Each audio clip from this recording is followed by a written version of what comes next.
Assalamualaikum warahmatullahi wabarakatuh. Kali ini kita akan belajar bersama tentang sistem gerak pada manusia. Sistem gerak pada manusia itu terdiri dari tulang dan otot. Nah, pada video kali ini kita akan belajar bersama tentang tulang penyusun rangka tubuh pada manusia. Namun sebelum video ini saya lanjutkan, barangkali dari rekan-rekan atau adik-adik sekalian belum subscribe channel ini, maka perhatikan tulisan subscribe. Apabila masih berwarna merah, maka segera klik pula gambar lonceng yang ada di sampingnya, agar sahabat dan adik-adik sekalian senantiasa mendapatkan informasi update dari channel ini. Bagi sahabat dan adik-adik yang sudah subscribe, saya ucapkan banyak-banyak terima kasih. Oke, sekarang langsung kita bahas bersama. Nah, yang pertama adalah fungsi rangka. Rangka tubuh manusia mempunyai beberapa fungsi. Yang pertama adalah menegakkan dan menopang badan, misalnya tulang punggung dan tulang paha. Kemudian yang kedua, melindungi bagian-bagian tubuh yang lunak dan penting. Nah, misalnya tulang tengkorak itu untuk melindungi otak dan mata, juga nanti tulang yang lain, misalnya rangka yang lain untuk melindungi organ tubuh yang lunak seperti paru-paru, jantung, atau juga nanti hati. Kemudian sebagai alat gerak pasif. Mengapa? Karena tulang ini sebenarnya digerakkan oleh otot. Oleh karena itu, tulang disebut sebagai alat gerak pasif, sedangkan otot disebut sebagai alat gerak aktif. Kemudian yang berikutnya yaitu memberi bentuk tubuh. Yang berikutnya, tempat pembuatan sel darah merah dan sel darah putih. Kemudian yang berikutnya, tempat melekatnya otot rangka atau otot lurik. Nah, sekarang kita lanjutkan, yaitu tentang rangka manusia. Rangka manusia ini dibagi menjadi dua, yaitu rangka aksial dan rangka apendikular. Rangka aksial terdiri dari tulang tengkorak, tulang belakang, tulang dada, dan tulang rusuk. Sedangkan rangka apendikular terdiri dari tulang anggota gerak atas dan tulang anggota gerak bawah. Sekarang kita bahas dulu yang rangka aksial. Rangka aksial yang pertama adalah tulang tengkorak. Tulang tengkorak ini dibagi menjadi 3 bagian, yaitu tulang kepala atau kranium, tulang wajah, dan tulang pendengaran. Nah, sekarang tulang kepala atau kranium. Ini ada namanya tulang dahi.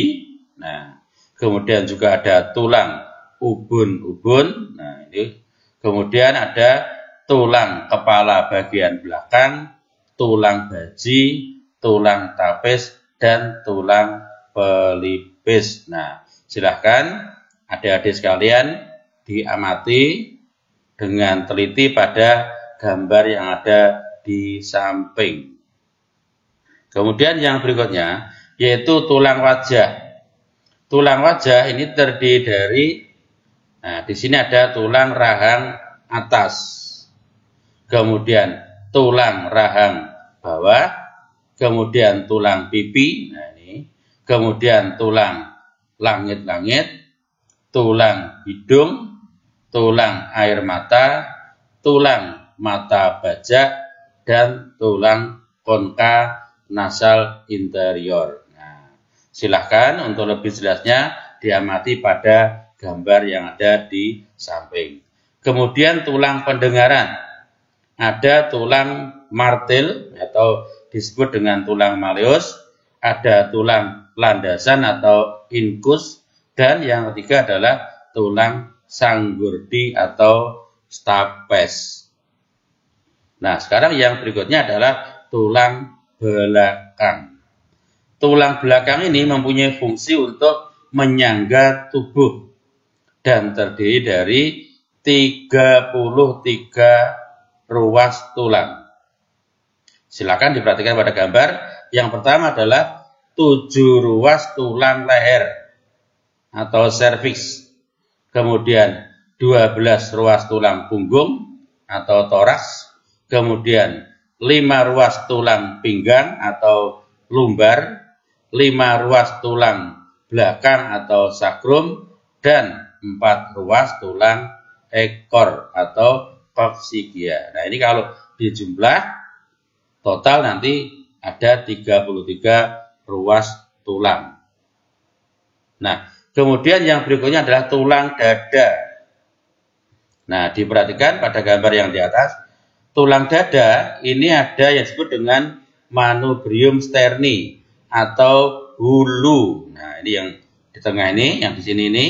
Kemudian ada corpus sterni yang di sini ini. Kemudian yang bawah adalah tulang tajudang atau processus siphoides, atau biasanya kita sering menyebut dengan tulang taju pedang. Nah, ini yang paling bawah. Nah, kemudian tulang rusuk sekarang. Tulang rusuk itu nanti dibagi menjadi 3. 7 pasang rusuk sejati. Nah, ini diperhatikan ada 7 pasang rusuk sejati. Kemudian 3 pasang rusuk palsu. Kemudian yang berikutnya adalah 2 pasang rusuk melayang. Nah, di sini perhatikan pada gambar di mana letak perbedaan rusuk sejati, rusuk palsu, dan rusuk melayang. Nah, di sini rusuk sejati ini yang diperhatikan adalah yang bagian depan ya.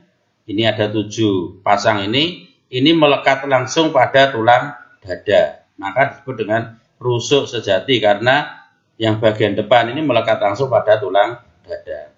Sedangkan rusuk palsu di sini ada 3 pasang. Ini tidak melekat langsung pada tulang dada, tapi tulang ini yang bagian depan melekat pada rusuk sejati. Nah, kemudian yang berikutnya ada 2 pasang rusuk melayang. Kenapa dikatakan melayang? Karena yang bagian depan ini tidak melekat. Nah, ini ada 2 ini. Ada 2 pasang ini tidak melekat. Itu bedanya antara rusuk sejati, rusuk palsu, dan rusuk melayang. Kemudian yang kedua yaitu rangka apendikular atau disebut dengan tulang anggota gerak. Nah, di sini dibagi 2, ada tulang anggota gerak atas dan tulang anggota gerak bawah. Nah, diperhatikan pada gambar ini tulang anggota gerak atas ini pada tangan ya. Nah, ada namanya tulang gelang bahu. Tulang gelang bahu di sini ada namanya tulang belikat. Nah, disebut dengan tulang belikat atau scapula. Kemudian tulang selangka. Nah, tulang selangka ini yang atas. Kemudian tulang lengan atas atau disebut dengan humerus. Kemudian tulang lengan bawah. Ada tulang basta. Nah, ini diperhatikan gambarnya. Kemudian ada juga tulang pengumpil atau disebut dengan radius. Jadi tulang hasta tadi disebut dengan ulna dan tulang pengumpil disebut dengan radius. Kemudian yang berikutnya nanti ada namanya 16 tulang pergelangan tangan. Jadi di pergelangan tangannya ada tulangnya juga yang ukurannya kecil-kecil. Kemudian juga nanti ada 10 tulang telapak tangan atau metakarpus. Jadi tadi pergelangan tangan disebut dengan karpus, yang telapak tangan disebut dengan metakarpus. Kemudian yang berikutnya adalah 28 tulang jari-jari tangan. Nah, ini nanti dihitung tangan kanan dan tangan kiri. Nah, atau disebut dengan tulang jari tangan atau phalanges. Jadi ini hitungannya ada 16, 10, dan 28 ini dihitung jari-jari tangan kanan dan juga tangan kiri. Kemudian yang berikutnya yaitu tulang anggota gerak bawah. Nah, ini biasanya pada kaki ya, yaitu tulang gelang panggul. Jadi di sini mulai dari tulang duduk ya, nah, tulang duduk atau ischium, nah itu. Kemudian tulang ilium, ada tulang kemaluan atau tulang atau pubis ya kan. Kemudian terdapat ini namanya astobulum atau lekukan tempat melekatnya tulang paha. Nah, ini diperhatikan pada gambar yang di sebelah kanan. Kemudian tulang kaki ada namanya tulang paha. Nah, ini saya kira jelas ya. Kemudian dua tulang betis atau disebut dengan fibula. Nah, tulang betis itu. Kemudian tulang tempurung lutut atau patella di tempurung lutut. Nah, ini di tempurung lutut itu.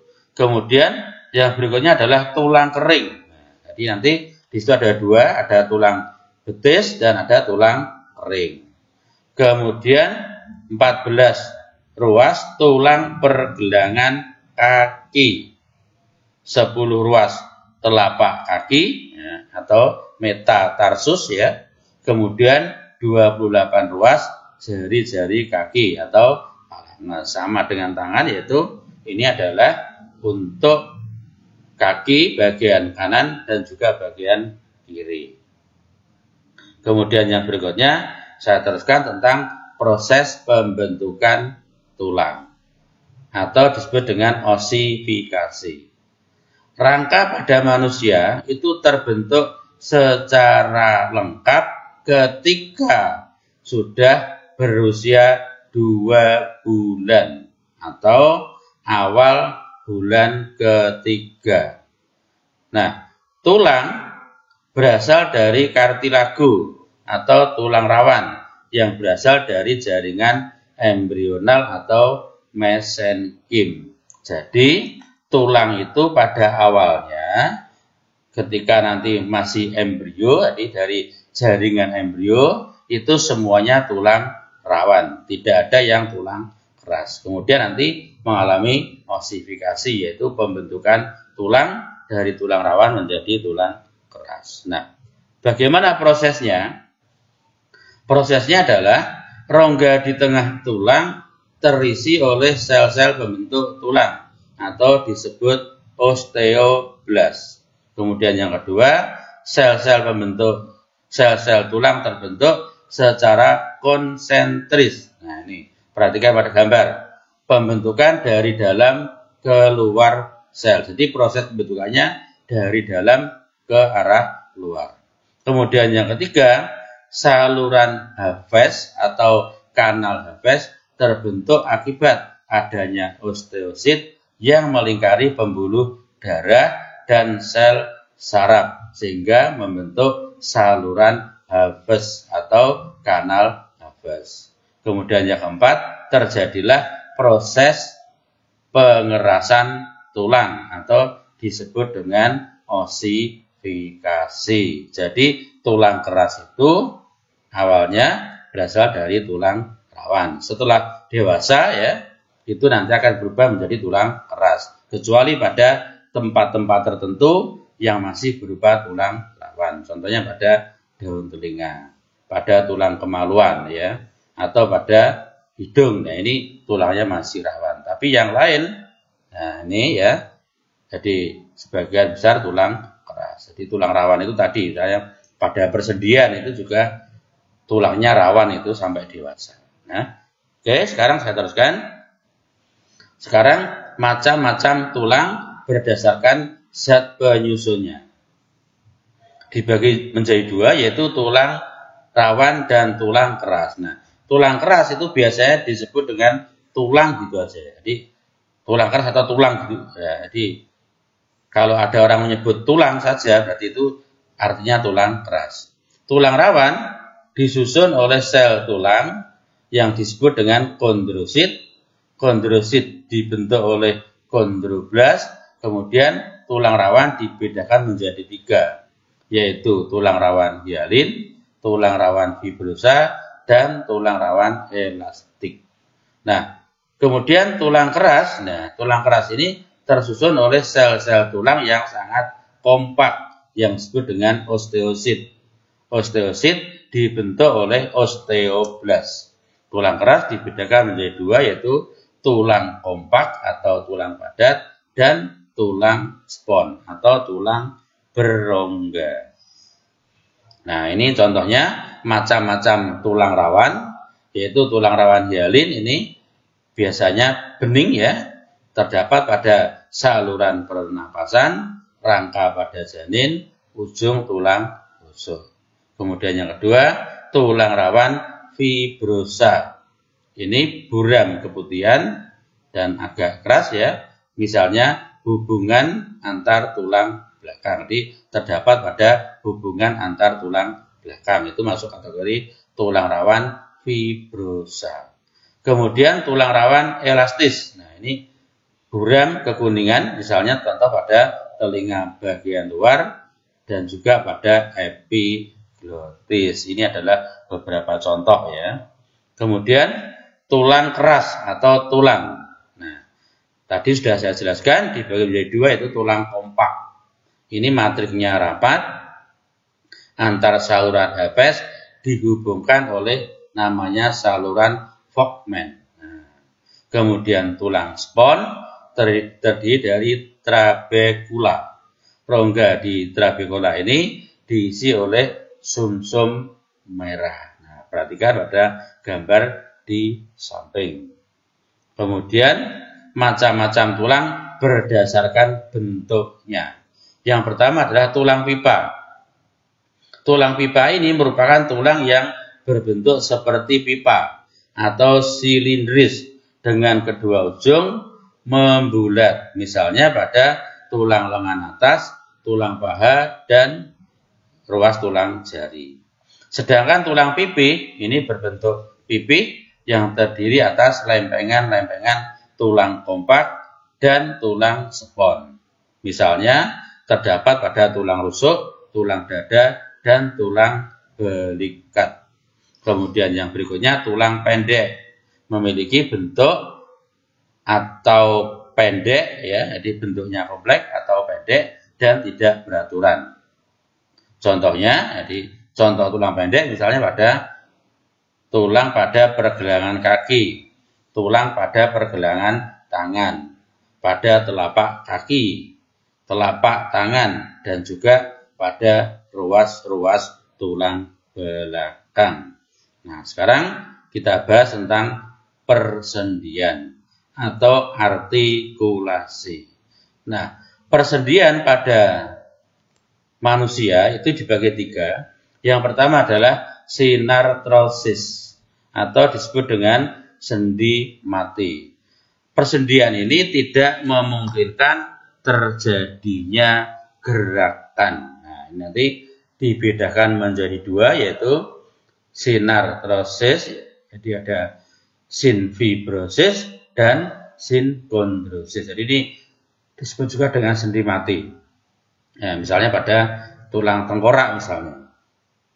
Kemudian amfiartrosis atau sendi kaku, persendian yang memungkinkan terjadinya sedikit gerakan. Jadi ini masih ada gerakan walaupun sangat sedikit. Nah, kemudian yang ketiga yaitu diartrosis, atau sendi gerak. Nah, persendian ini memungkinkan terjadinya gerakan tulang secara leluasa. Nah, perhatikan pada gambar ini dibagi menjadi beberapa persendian. Misalnya ada sendi peluru.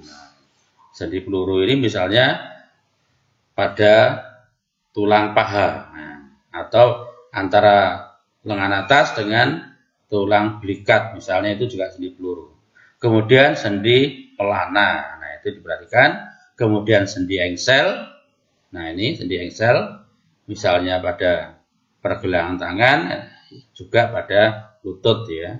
Kemudian sendi geser dan juga sendi putar. Nah, nanti silahkan bisa diamati pada gambar, juga bisa adik-adik pelajari pada tubuh dari adik-adik sendiri. Silahkan nanti diamati, karena kebetulan ini yang kita bahas adalah sistem gerak pada manusia, sehingga bisa mempelajari juga pada tubuh adik-adik sekalian. Mungkin ada pertanyaan, silahkan bisa ditulis pada kolom komentar yang ada pada bagian bawah video ini. Demikian yang bisa saya sampaikan. Ada kurang lebihnya mohon maaf, dan apabila video ini dirasa bermanfaat, silahkan share, silahkan bagikan kepada rekan-rekan, kepada teman-teman dari sahabat dan adik-adik sekalian. Saya akhiri, wassalamualaikum warahmatullahi wabarakatuh.